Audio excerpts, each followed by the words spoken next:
በስመ አብ ወወልድ ወመንፈስ ቅዱስ አሐዱ አምላክ አሜን። ቅድስት ኦርቶዶክሳዊት ተዋሕዶ ቤተክርስቲያናችን በየዓመቱ ጊዜ ወስዳ ቀን ቀምራ ከዚህ ጊዜ እስከዚህ ጊዜ ይሄ ይታሰባል እያለች የምትነግረን የተለያዩ ትምህርቶችና እኛም በተግባር የምንፈጽማቸው በተለያየ መልኩም ደግሞ የምንሰማቸው የምንማራቸው በሕይወታችንም እየተገበርናቸው ሕይወት በረከት እንዲሆኑን እሱ አምላካችንን የምንማጸንባቸው የተለያዩ በዓላትም ሆኑ ክስተቶች እንዳሉ ከሁላችንም የተሰወረ አይደለም።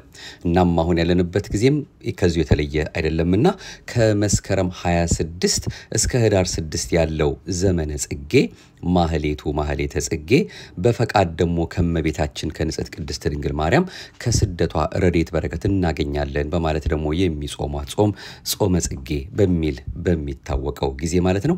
በዚህ ውስጥ ነውና ያለነው እናታችን እመቤታችን ንጽሕተ ንጹሐን ቅድስተ ቅዱሳን አንዳችም ነውር የሌለባት እሷ ልጇ ወዳጇን ከሄሮድስ ለማዳን በግብጽ በረሃ የተንከራተተችበትን ወደ ኢትዮጵያም የመጣችበትን በአጠቃላይ ብቻ ግን የ3 ዓመት ከ6 ወር የስደቷን ጊዜ በ40 ቀናት እንዲታሰብ ቅድስት የሆነች ንጽሕት የሆነች እቺ ቤተክርስቲያናችን እቺ የተዋሕዶ እምነታችን በዚህ ሁኔታ እንድናስበው እያደረገችን ነውና አሁንም ይህንኑ በተመለከተ ምናልባትም ዛሬ ክፍል 3 እና የመጨረሻው የሆነውን እስከዛሬ የተከታተልናቸው ሁለት መርሃ ግብሮች እንዳሉ ሆነው የዛሬውን ጨምረን ሙሉ መረጃ እንዲኖረን መጽሐፍ ቅዱሳዊ ነው ወይ ጌታችን አምላካችን መድኃኒታችን ኢየሱስ ክርስቶስ ይህን ማድረጉ ከነገረ ድነታችን ጋር የተያያዘ ጉዳይ አለው ወይ አበባ እሷን በአበባ ልጇን በፍሬ እንዲሁም ያቀያየረም ቢሆን በዚህ መልኩ የሚታሰብ ጊዜ ነውና እነዚህን ነገሮች እንደው ሰብሰብ አድርገን ማየት ስለሚገባን አጠንክረን መማር ስለሚገባን ይህንኑ ነው መለስ ብለን ለዛሬም በክፍል 3 የወርኃ ጽጌን የእመቤታችን የቅድስት ድንግል ማርያም ስደት በተመለከተ ቤተክርስቲያናችን የምታስተምረን ምንጭ ጠቅሰን ለልባችን ያደርስልን ዘንድ ደጅ እየጠናን እንድንከታተለው በዚህ መልክ በማህደረ ተዋሕዶ ዳግም የተገናኘ ነው። እንደ ኦርቶዶክሳዊት ተዋሕዶ ቤተክርስቲያናችን እምነት ሥርዓትና ትውፊት ለእያንዳንዳችን እርሱ አምላካችን የነጻች ጎላች የተረዳች እምነት የምትነግረንን እኛም በቅርባችን ካሉ ምንጮች እንድንሰማ እሱ እየረዳን እየደገፈን እያቆመን በእውነት የቸርነቱን ሥራ እየሰራልን ይህንን መልእክት እያስተላለፍን ነውና ያለነው እናንተም እንግዲህ የምትሰሙ ለሚሰሙም ለሚያደምጡም ሁሉ ማዳረሱን እንዳትረሱ በመጠቆም ነው የዛሬውን ማህሌቱን ልንፈጽም አንድ ሳምንት ብቻ የቀረንን የእመቤታችን የቅድስት ድንግል ማርያምን ከልጇ ከወዳጇ ጋር ያደረገችውን ስደት የምንመለከትበት መለስ ብለን የተለያዩ ጉዳዮችንም የምናይበት እጅግ በጣም ብዙ ምስጢር ካለው እኛ ግን ባጭሩ እንደው የተወሰኑትን ለዚህ መርሃ ግብራችን በሚመች መልኩ ልናደርሳችሁ ወደድነውን ይዘን የተመለስ ነው። ምሕረትና ደግነቱን አብዝቶ እቺ ሰዓትና ደቂቃ ባርኮ ቀድሶ የሰጠን የሁላችን አባት ቸሩ መድኃኔዓለም አሁንም ለሱ መቼስ ከምስጋና የበለጠ ምን እናደርስለታለን ምን እናቀርብለታለን? አሁንም ባልተጋም ባልጸናም አንደበትም ቢሆን የተፈጠርንበት ዓላማ እሱን አመስግነን ክብሩን ለመውረስ ነውና ኃያል ገናና ቅዱስ የሆነ ስሙ የአምላካችን የስደተኛው መድኃኔዓለም ከአጥናፍ እስከ አጥናፍ ከጧት እስከ ማታ ከዘላለም እስከ ዘላለም ከፀሐይ መውጫ እስከ ፀሐይ መጥለቂያ ድረስ የከበረ የተመሰገነ ይሁንልን። ርርተ ሕሊና ርርተ ልቦና እሱን አዝላ የተሰደደች ለሁላችንም መድኃኒተ ሥጋ መድኃኒተ ነፍስ እንድትሆን እሱ ልጇ ወዳጇ እናቱ ናችሁ ብሎ በመስቀል ላይ አደራ የሰጠን አማላጅቱም ስሟ የከበረ የተመሰገነ ይሁን። ለዛሬ ይህንኑ በተመለከተ እንግዲህ ቀጣዩን መልእክት እናደምጣለን። የተለያዩ ርዕሰ ጉዳዮች ናቸው። እስከዛሬ የሰማንበትን ወይም የሰማነውን የበለጠ የሚያጠናክርልንና ቀደም ብለን ያልሸፈነውን አሁን ደግሞ የምንመለከትበት ይሆናል። ምድርን በጽጌያት ሰማይን በከዋክብት ያስጌጠ አምላካችንና መድኃኒታችን ኢየሱስ ክርስቶስ በዘመነ ስጋዌው የአበባዎችን ውበት እንዲህ በማለት በንጽጽር አስቀምጦልናል፣ አስተምሮናል። የምድረ በዳ አበቦች እንዴት እንደሚያድጉ እዩ፣ አይደክሙም፣ አይፈትሉም። ነገር ግን እላችኋለሁ ሰሎሞንስ እንኳ በዚያው ሁሉ ክብሩ ከነዚያ እንዳንዱ አልለበሰም። ማቴዎስ ምዕራፍ 6። ይህን ማለቱ በረሃዎች በእጽዋት እጽዋት በጽጌያት እንዲሁም ጽጌያት በፍጥረታት መወደድን ለብሰውና አጊጠው እንደሚኖሩ እወቁ ሲል ነው። በዚህ መሰረት ቅድስት ቤተክርስቲያናችንም ይህን ወርኃ ጽጌ ለእመቤታችን ስደት የመዘከሪያ ጊዜ በማድረግ በጾምና በጸሎት ታስበዋለች። ይህ መልካም ሆኖ ሳለ ጥንተ ስደቷ በወራ ግንቦት ሆኖ ምን ነው ወደ ዘመነ ጽጌ ፈለሰ ከተባለ አባቶች ጉዳዩን ይበልጥ ሊያመሳጥሩ ቢያሻቸው ይህን አደረጉ። ይኸውም የቃና ዘገሊላ ክብረ በዓልን ከጥንተ ዕለቱ አፍልሰውና የውሃን በዓል በውሃ ዕለት ብለው የበዓለ ጥምቀት ማግስት እንዳደረጉ ሁሉ በአበባ የተመሰለች የእመቤታችንን ስደት ደግሞ ክረምቱ ባለፈበትና በቆመበት እንዲሁም አበባት ምድርን በሚያለብሱበት ወቅት ላይ እንዲከበር በምስጢራት አዋስተው ደንግገውልናል። በአበባ ከመመሰሏ ምክንያቶች መካከል የተወሰኑትን ብንመለከት አንደኛ አበባን የሚያስገኝ የአበባ ዘር ነውና አባቷ ዳዊት መሰረቶቿ በተቀደሰ ተራራ ላይ ነው አለ። ይኸውም በቅድስናቸው ከተጠሩ ወገኖች የተገኘች ናትና ነው። በዚህም አበባ የተሰኘ ክርስቶስን አዝቀጽጌ ሆና አስገኝታለች።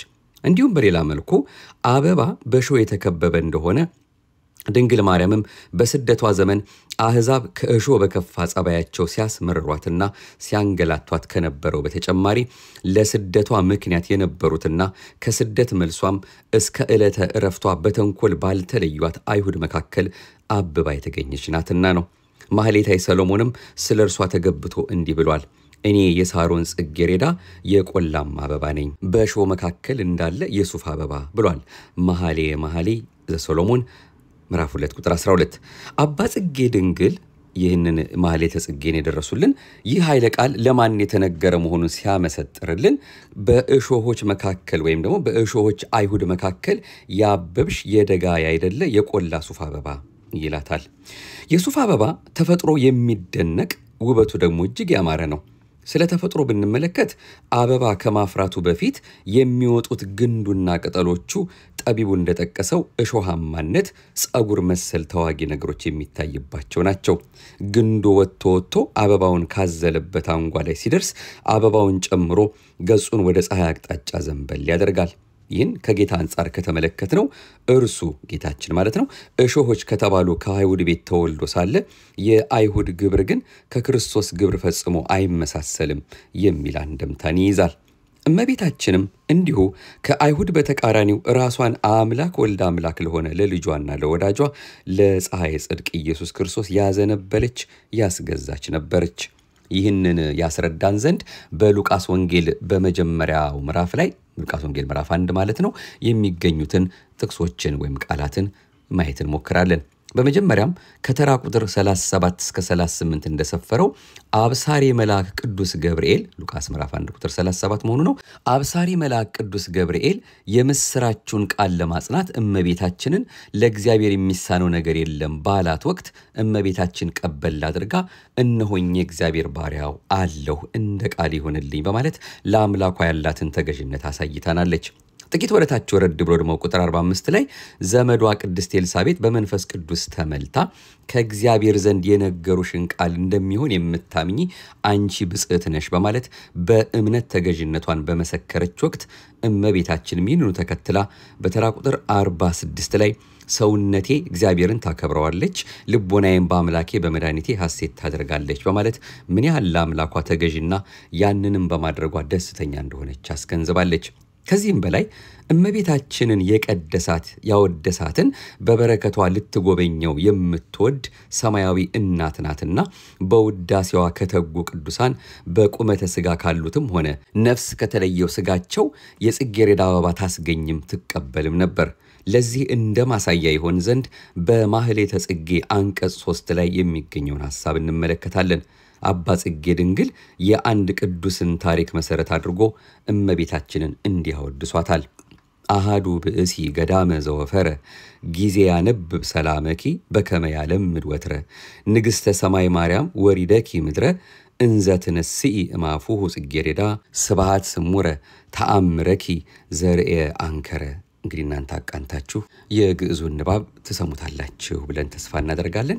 በበረሃ ያለ ይላል ትርጓሜው። እንግዲህ አሁን ያነበብነው በበረሃ ያለ አንድ ባህታዊ እንዳስለመደ ዘወትር ሰላምታሽን በሚያደርስበት ጊዜ ስለሰመረ ወይም ስለተወደደ ምስጋናው ጽጌረዳን ከአፉ ልትቀበይ የሰማይ ንግሥት ማርያም ወደ ምድር ወረድሽ፣ ይህን ታምርሽን በስፍራው ኖሮ የተመለከተ አንድ ሽፍታም አደነቀ በማለት በሌላ ስፍራም እንዲሁ ስለ እመቤታችን አበባነት አክሊለ ጽጌ ማርያም አክሊለ ጽጌ አክሊለ ጽጌ ማርያም አክሊለ ጽጌ ቀጸላ መንግስቱ ለጊዮርጊስ በሚለው ማለት ነው። አክሊለ ጽጌ ማርያም ቀጸላ መንግስቱ ለጊዮርጊስ ሹመት ሽልማት የሆንሽው የአበባ ዘውድ ማርያም አንቺ ነሽ በማለት ሲያወሳት እናገኛለን።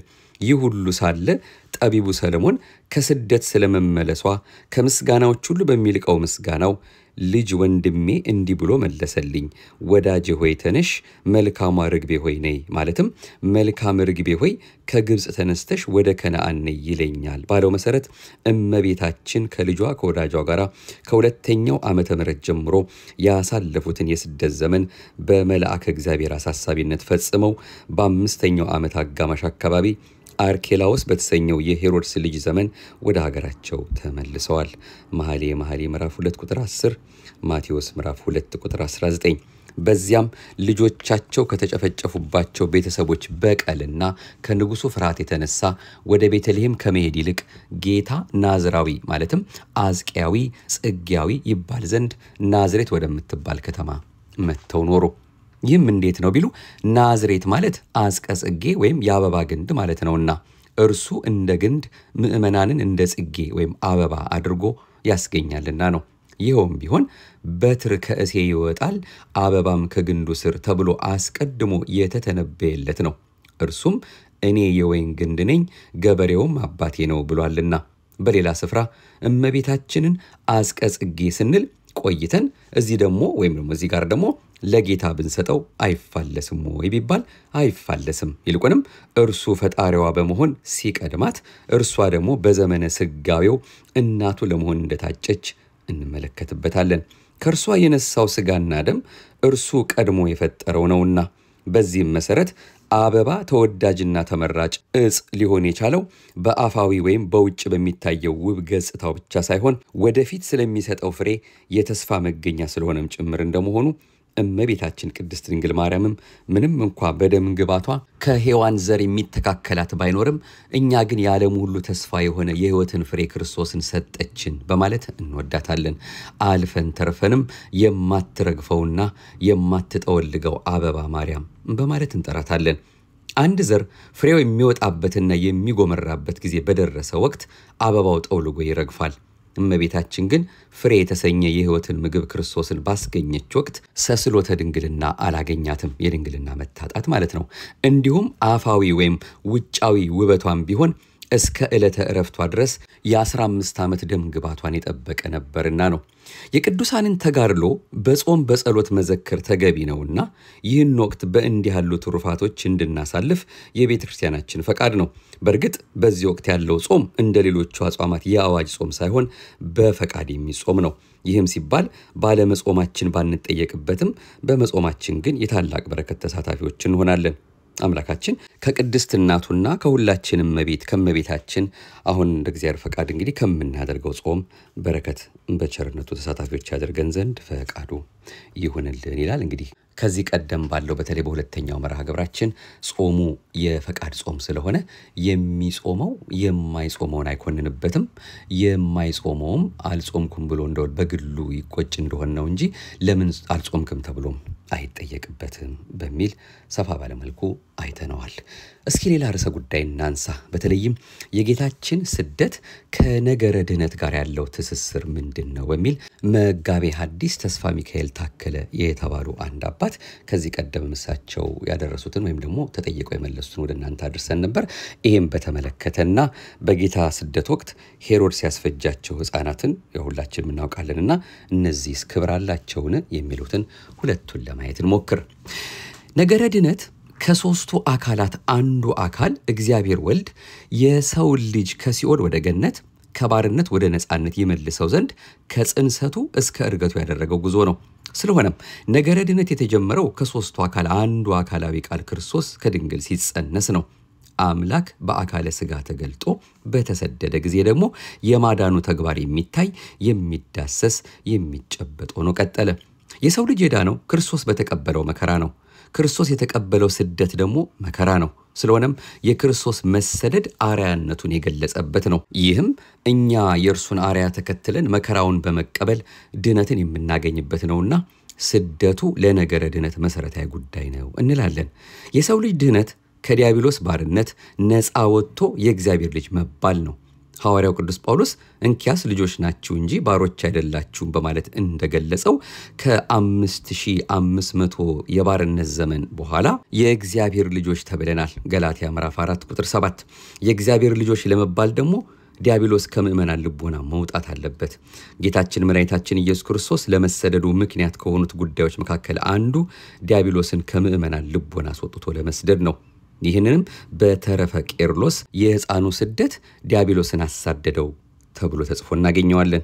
ከላይም የመሰደዱ ምክንያት ዘርዝረን እስከዛሬ ምን እንዳየነው ማለት ነው ስደትን ለሰማዕታት ለመባረክ የሚለው አንዱ ምክንያት እንደሆነ ተገልጿል። ሰዎች እርሱን አብነት አድርገው ስለ ጽድቅ በመሰደዳቸው ሰማያዊ ርስትን እንዲያገኙ ካደረገ የጌታችን ስደት ለነገረ ድነት መሰረት መሆኑን መረዳት አይከብድም።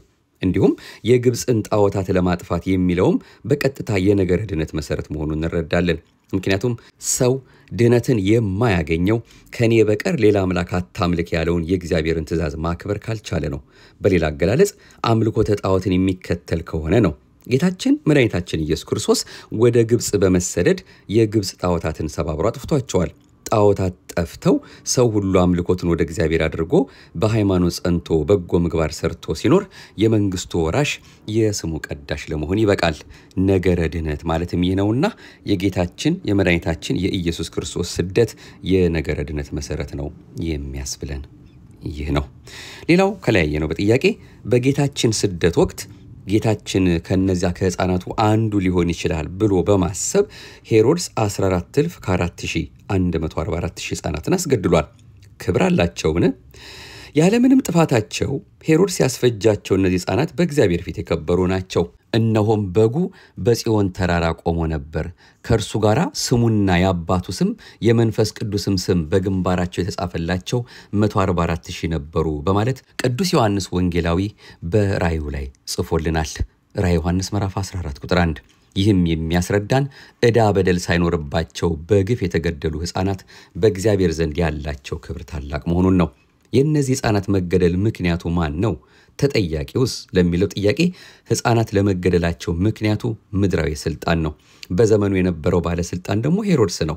ስለሆነም ስልጣን ወዳድ የነበረው ሄሮድስ 2 ዓመታት ከዚያ በታችም የነበሩ 14,000 ከ4,000 ሕፃናትን ሰብስቦ በሰይፍ አስገድሏቸዋል። ከዚህ በኋላ ሄሮድስ 70 ሰገል እንደተሳለቁበት ባየ ጊዜ እጅግ ተቆጣ። ልኮም ከ70 ሰገል እንደተረዳው ዘመን በቤተልሔምና በአውራጃዋ የነበሩትንና 2 ዓመት የሆናቸውን ከዚያም የሚያንሱትን ሕፃናት ሁሉ አስገደለ እንዲል ማቴዎስ ምዕራፍ 2 ቁጥር 16። በመሆኑም ለሕፃናት ያለ ዕድሜያቸው መሞት ምክንያት በመሆኑ ነፍስ አትግደል የሚለውን አምላካዊ ትእዛዝ ባለመጠበቁ ተጠያቂው ሄሮድስ ነው። እኛ አባት ይህን የስደትን ሁኔታ በተመለከተ ጠቅለል ሲያደርጉልን ዓለም በምታመጣብን ችግር የምንጨነቅና የምናማረር ምእመናን የክርስቶስን መሰደድ በተገቢው መንገድ ልንረዳው ይገባል። ምክንያቱም የቤተ ክርስቲያን ወይም የክርስቲያኖች መሰረት ክርስቶስ ነው። ክርስቶስ እንደኛ ፍጹም ሰው ሆኖ ሲገለጥ የገጠመው ስደት፣ መከራ፣ ፈተናና ሞት ነው። ስለዚህ ሰው በሆነው ሁሉ እነዚህ ነገሮች ይደርሱበታል። ይልቁንም በክርስቶስ ስም በሚጠሩ ክርስቲያኖች ላይ የሚደርስባቸው ስደትና መከራ እጥፍ ድርብ ነው። ይህም የማይቀርና የግድም ነው። መሰናክል ግድ ሳይመጣ አይቀርም እንዲል ሉቃስ ምዕራፍ 17 ቁጥር 1። መሰናክል ወይም ፈተና ስደት ለቤተ ክርስቲያን የግድ የተመሰረተችበትም ከሆነ በቤተ ክርስቲያንም በራሳችንም ላይ በሚደርሰው ጸዋትወ መከራ መረበሽ የለብንም። ክርስቶስ የጠራን በእርሱ እንድናምን ብቻ ሳይሆን በእርሱ የደረሰውን ፈተና ልንቀበል ነውና ስለሱ መከራ ልትቀበሉ እንጂ በእርሱ ልታምኑ ብቻ አይደለም በማለት ቅዱስ ጳውሎስ በግልጽ ያስተማረንም ለዚህ ነው። ፊልጵስዩስ ምዕራፍ 1 ቁጥር 29። በዚህ በዘመነ ጽጌ ቤተ ክርስቲያናችን የክርስቶስንና የድንግል ማርያምን ስደት በጸሎት በማህሌት በተለየ ሁኔታ እንግዲህ ታስበዋለች። እኛም ከሞቀ ከደመቀ ቤታችን ወደ ቤተ ክርስቲያን በመሰደድ በመሄድ ማለት ነው ከሊቃውንት አባቶቻችን ጋር የአባታችን የክርስቶስን የእናታችን የንጽሕት ድንግል ማርያምን ስደት ማስታወስ ይኖርብናል። ይህን ስናደርግም አብረው የተሰደዱ ዮሴፍንና ሰሎሜን እንመስላቸዋለን። የእነርሱንም በረከት እናገኛለንና ይህን ሁሉ እንድናደርግ ከበረከተ ስደቱ እንዲያድለን የእግዚአብሔር ቸርነት፣ የእመቤታችን አማላጅነት፣ የቅዱሳን መላእክት፣ ጻድቃን፣ ሰማዕታት ተራዳይነት፣ የመስቀሉ በረከት አይለየን። አሜን። እንግዲህ እንደሱ እንዳመላካችን ፈቃድ በሶስት ክፍሎች ይሄንን የያዝነውን የስደት ወራት በተመለከተ እንደው ከዚህም ብለን ይህች ሁላችንም አምነን የምንከተላት ምንም አንዳችም እንከን የማይወጣላት የነጻች የጎላች የተረዳች ሐዋርያዊት ዓለም አቀፋዊት ብሔራዊት ታሪካዊት መንፈሳዊት የሆነች ኦርቶዶክሳዊት ተዋሕዶ ቤተክርስቲያናችን የምታስተምርን ትምህርት እንግዲህ መከታተል ስለሚገባን ነው። ይሄው ምንጭ ጠቅሰን ለሁላችንም ልብ እሱ በቸርነቱ ያደርስልንና ለፍሬ ለበረከት እንዲያደርግልን እሱን ደጅ እየጠናን እየተከታተልን ያለ ነው። አሁን ለእናንተ ካደረስንበት ምንጭ በተጨማሪ እኔም ከተለያዩ ምንጮች የሰበሰብኳቸውን አንድ ሁለት ነገሮች እንደው መሰረታዊ የሆኑ ነገሮችን ለመጨመር እንሞክር ከዚሁ ከስደቷ ጋር እየተያያዘ። ምክንያቱም ያው 3 ክፍል ነው እንግዲህ ወደ እናንተ የምናደርሰው ከዚህ በኋላ እንደው እንዳይረዝምብን ለማለት ነው። ሕፃኑና እናቱን ይዘሽሽ ነው የሚለው መጽሐፍ ቅዱስ ሲነግረን ማለት ነው። በጣም የሚደንቅ ነው። ዮሴፍ ጠባቂዋ እጮኛዋ ሆኖ ሳለ ግን ሕፃኑንና እናቱን ብሎ ተጠንቅቆ ነው መጽሐፍ ቅዱስ ይዛሃትም ሂድ ሲለው ተመለስም ሕፃኑን ሊገለው የሚፈልገው ሄሮድስ ሞቷልና ይዘ ተመለስ ሲለውም ሕፃንና እናቱን ብሎ ነው የተናገረውና ይሄንን መናገሩ ምን ማለት ነው በሚል አንድ ሰው እንደው ቢጠይቅ ማለት ነው መልአኩ ሲናገር የተጠቀመበት ሐረግ ነው። አንዳንዶች የዮሴፍ ልጅ ነው ብለው ተሰናክለው ስለነበር ነው እንዲህ የሚል ጥቅስ አለ። የማቴዎስ ወንጌል ምዕራፍ 13 ቁጥር 54 ላይ ይህ የጸራቢው የዮሴፍ ልጅ አይደለምን? እናቱስ ማርያም ትባል የለምን? ብለው ነበር። በሌላ በልኩም ደግሞ በዮሐንስ ወንጌል ምዕራፍ 6 ቁጥር 41 ላይ ከሰማይ የወረድኩ እኔ ነኝ እንዴት ይለናል? አባቱና እናቱን የምናውቃቸው የዮሴፍ ልጅ አይደሉምን? ይሉ ነበርና ነው። በሉቃስ ወንጌል ምዕራፍ 2 ቁጥር 48ም እኔና አባትህ እየፈለግንህ ብላ እመቤታችን ተናግራ ነበር።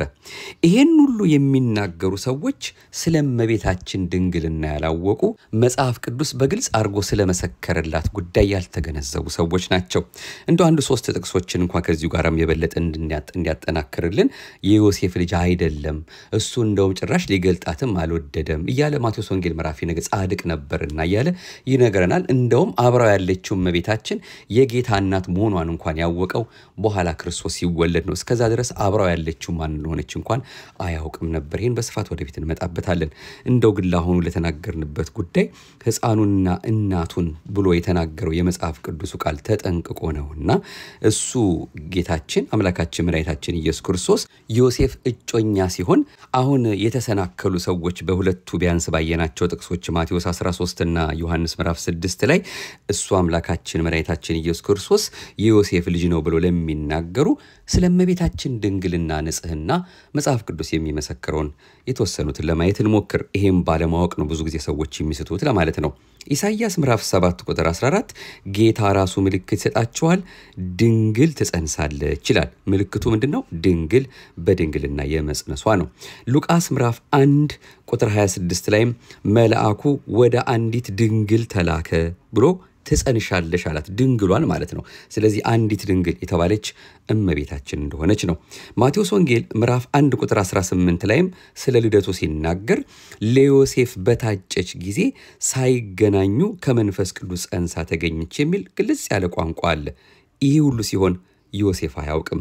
በሌላውም በሕዝቅኤል 44 ላይም እንደተገለጸው ስለ እመቤታችን ድንግልና በሚናገረው መልእክት ላይ ማለት ነው ወደ ምስራቅ ወደሚወስደው በር አመጣኝ፣ ይህ በር ተዘግቶ ይኖራል እንጂ ለዘላለም አይከፈትም፣ የእግዚአብሔር ልጅ እግዚአብሔር ኢየሱስ ክርስቶስ እሱ አንድ ጊዜ ገብቶበታልና ብሎ የተናገረውም እንግዲህ በዚህ ሁኔታ የሚተረጎም የሚፈታ ነው። እንግዲህ እነዚህ ነገሮች በጣም በጥቂቱ መነሻና መረጃ አድርገን ይህንን የሰዎችን መሰናከል ልናቆም እንችላለን።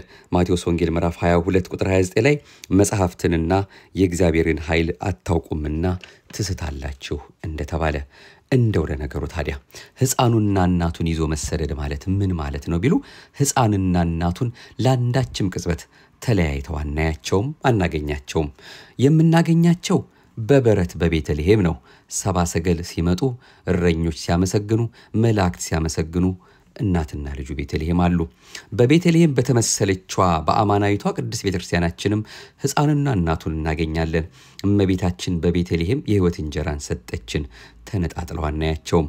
በ40 ቀኑ በእናቱ እቅፍ እንደ ሕጉ ልማድ ወደ ቤተ መቅደስ ሲሄድ እመቤታችን ይዛውን ሄደችው። በዮሐንስ ወንጌል ምዕራፍ 2 ቁጥር 1 ላይም በቃና ዘገሊላ በ30 ዘመኑ በሰርግ ቤት ሲገኝ እናቱ አብራው ነበረች። በዮሐንስ ወንጌል ምዕራፍ 19 ቁጥር 26ም በቀራንዮ በመስቀሉ እግር ስር ነበረች፣ ለሁላችንም አደራ ተሰጠችን። በመቅደሱ በመንበሩ ደግሞ ስናያት ልጇን ይዛ ምስለ ፍቁር ወልዳ በታቦቱ ላይ እናያታለን። በጸሎታችን እግዚኦ መሐረነ ክርስቶስ ካልን በኋላ በእንተ እግዝእትነ ማርያም መሐረነ ክርስቶስ እንላለን። ቅዱስ ገብርኤልም ጌታ ካንቺ ጋር ነው ብሎ መስክሮላታል። በቅዳሴ ማርያምን በተለያየ መልኩ ተገልጦ እናያለን።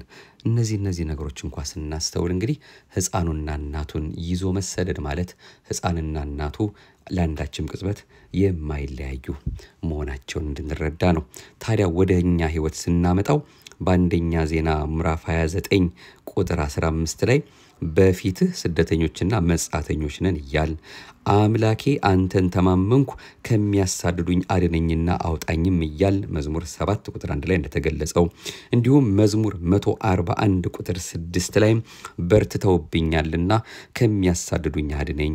በኤርምያስ ምዕራፍ 20 ቁጥር 11 ላይ አሳዳጆቼ ይሰናከላሉ ብሎ በእውነት ከዲያብሎስ ሥራ ከኃጢአት ከክፉ ሥራ ከተንኮል መሸሽ መሰደድ እንዳለብን እነዚህን ጥቅሶች በእውነት እያስታወስን ስደተኛ ነኝ በዚህ ምድር ላይ መጻተኛ ነኝ እያልን ራሳችንን በእውነት በሱ ፊት ትሁታን አድርገን በእያንዳንዳችን ልቦና እሱ አምላካችን እንዲነቅልልን እንዲያወጣልን እንዲሰድልን ከኛ ልቦና ወጥቶ በእውነት በንጹህ ልቦና እንድናመሰግነው እንዲያደርገን እባክህ በስደትህ እኔ ልቦና ውስጥ ተገኝተህልኝ ይህንን ክፉ የሆነውን ነገር አስወግደህልኝ ያንተን ሕይወት ወይም አንተ ለኔ የሰጠውን ፍቅር የማስብበት ጥበብ ማስተዋሉን ስጠኝ ብለን ከክፉ ሽሽ መልካምንም ማድረግ እንዳለ መዝሙር 36 መልካሙን ለማድረግ አትጋኝ እያልን ነው። እንግዲህ አምላካችን በቸርነቱና በምሕረቱ የጠበቀንን መለመን መማጸን ያለብን። እርሱ ተሰዶ ከወጣሁበት ገነት ባይመልሰኝ ምንኛ ጎስቋላ ነበርኩ እንዳለ ማለት ነው። እንግዲህ በዚህ መልኩ የእሱን የአምላካችንን የመድኃኒታችን ኢየሱስ ክርስቶስን ስደት እናስባለን ማለት ነው። የኢትዮጵያ ድንኳኖች ሲጨነቁ አየው ተብሎም በትንቢተ ዕንባቆም ምዕራፍ 3 ቁጥር 7 ላይ ተጽፎ ተገልጾ እንደምናየው ኢትዮጵያውያን ከእንግዳ በላይ እንግዳ የሆነ መድኃኔዓለም ኢየሱስ ክርስቶስ ከእናቱ ጋር በሀገራችን በተገኘ ጊዜ በተለያየ መልኩ በታምረ ማርያም በቅዱስ ቤተክርስቲያናችን ትምህርት እንደተገለጸው ማለት ነው ሀገራችንን በኪደተ እግሩ ከእናቱ ጋር ሲዞር በእውነት እንዴት አድርገው እንዳስተናገዷቸው በምን መልኩ እንግዳ ተቀባይ የሆነች ሀገራችን ተቀብላ ቀድሞ ከነበረባቸው መከራና በተለያየ መልኩ እመቤታችን ከደረሰባት ጭንቅ ትንሽ እፎይ ያሉት ያረፉት በሀገራችን በኢትዮጵያ ስለሆነ እቺ ሀገርን አስራት አድርጌ ሰጥቼሻለሁ ብሎ አምላካችን በእውነት ለሀገራችን ለኢትዮጵያ እናቱን መብራንን እንደሰጣት ሁሉ የምንከታተለው የምንሰማው የምንማረው የተለያየ ትምህርት እንዳለም ቤተክርስቲያናችን በዚህ መልኩ የምትነግረን ነው። በነገራችን ላይ ልጄን ከግብጽ ጠራሁት ነው የሚለው ጌታችን አምላካችን መድኃኒታችን ኢየሱስ ክርስቶስን በተመለከተ ለስደቱ ከሚጠቀሱት ትንቢቶች አንዱ ልጄ ያለው አባቱ እግዚአብሔር አብ ነው። በባህሪ አባቱ በባህሪ ሕይወቱ በመንፈስ ቅዱስ ፈቃድ መሰደዱን በፈቃድ አንድናቸውና ይህን ለማጠየቅ ነው። ከስደት መልስ ደግሞ ወደ ኢየሩሳሌም ጠራሁት ይላል። አባት ልጁን ይወዳል እንዳለ ዮሐንስ ወንጌል ምዕራፍ 3 ቁጥር 35። እንግዲህ አምላካችን ከዚህ ስደት ወራት ረድኤት በረከት እንዲያሳትፈን ፈቃዱ ይሁንልን። የዘንድሮ ዓመት የማህሌተ ጽጌ ማብቂያ ጥቅምት 29 ለ30 ቅዳሜ ለእሁድ ማለት ነው ተፈጸመ የምንልበት ነው። ከዚያ በሳምንቱ ደግሞ ህዳር 6 ቅዳሜ ይሄንኑ የስደት ወራትን ማብቂያ ይሆናል ማለት ነው። እንግዲህ ምናልባት የፈቃድ ጾም ለሚጾሙ ሰዎች ጾሙ የሚያበቃው ህዳር 6 ቅዳሜ ቀን ነው። ከዚያ ግን በፊት አስቀድሞ ያለው እሁድ ደግሞ ወይም አሁን ጥቅምት 29 ለ30 ያለው ደግሞ የመጨረሻው ማህሌት ነው ማለት ነውና ይሄንን እንደው ጠቆም ለማድረግ ነው። የ2018 ዓመተ ምህረትን ነው እየተነጋገርን ያለንበትን ይሄንን ዘመናችንን የርህራሄ አባት የደግነት ባለቤት የፍቅር አምላክ ቸሩ መድኃኔዓለም ስደተኛው እሱ ከእናቱ ከመብርሃን ጋር ካደረገው ስደት ረድኤት በረከትን እንዲያሳትፈን የቸርነቱን ስራ እንዲሰራልን ደግነቱን እንደ ሁልጊዜውም እንዲያበዛልን እኛ መቼስ ጸንተንም ለምነንም ደጅ ጠንተንም አይደለም በቸርነቱን ያለነውና አሁንም የሃይማኖት ሰዎች እንዲያደርገን እምነት እንዲያበዛልን በጸሎት እንድንቆም እሱ መልካም የሆነውን ነገር እንዲያስተምረን መልካም የሆነውን ነገር አለማድረግ ኃጢአት ስለሆነ ማለት ነውና በጎ ለማድረግ አውቆ ለማይሰራው ኃጢአት ነው እንዳለ ያዕቆብ ምዕራፍ 4 ላይ አምላካችን በእውነት መልካሙን በጎን ለማድረግ ኃጢአት እንዳይሆንብን ሁልጊዜም እንዲያተጋን ፍቅሩን የምናስብበት በጥበብ በማስተዋል በልባምነት የምንመላለስበትን ቀሪ ዘመናችን እንዲባርክልን የቸርነቱን ስራም እንዲሰራልን ፈቃዱ ይሁንልን።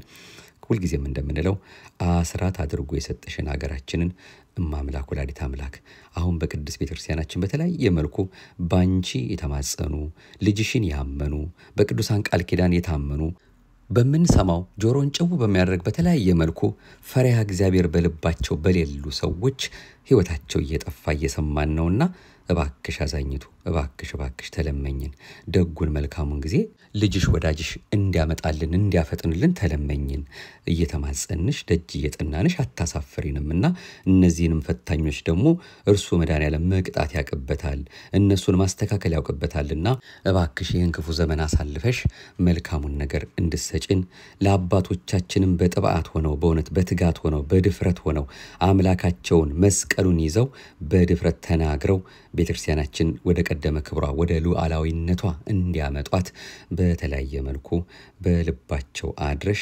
የሚገስጽ የሚያርም የሚቆጣ ተው የሚል እሱ አምላካችን የሚገለጥበት ደገኛ አባት ለቤተክርስቲያናችን ባክሽ ስጭልን ይያልን ነው እንግዲህ በእውነት የመማጸን ያለብን መለመን ያለብን እኛም እንዳቅማችን ለምን እንማጸን መቼም በየጊዜው የምንሰማው ምንም ደስ የሚል ነገር የለውም እግዚአብሔር አምላካችን የራሱ ጊዜ ሆኖ ሲመጣ ግን የሚመልሰው የለም እሱ ያስተካክለዋል እኛ ግን ለሱ የተስተካከልን ሆነን እንገኝ ከኛም ጉድለት ኖሮ አድርግልን ስንለው ማድረጉ ላይቀር ያዘገየዋል ስለዚህ እኛ ለሱ እንመቸው እግዚአብሔር ለኛ ሳንመቸው እንኳን ብዙ ነገር አድርጎልናል መልካሙን እናድርግ እኛ በንስሐ ወደሱ እንመለስ ከዛ ማረን ይቅር በለን እንመለው መድኃኔዓለም ሰከንድ አትፈጅበትም ይሄን ነገር ለማስተካከልና አሁንም ደግሞ እንዲሆኑም አይቀርም እቺ ቤተክርስቲያንም ደግሞ እንዲሁ እንደተደፈረች ማንንም የፈለገውን እንደወደደ የሚናገራት ማን እንደሆነች ያላወቀ አምላኳ ከተነሳ ክንዱ እንደማይታጠፍ የረሳ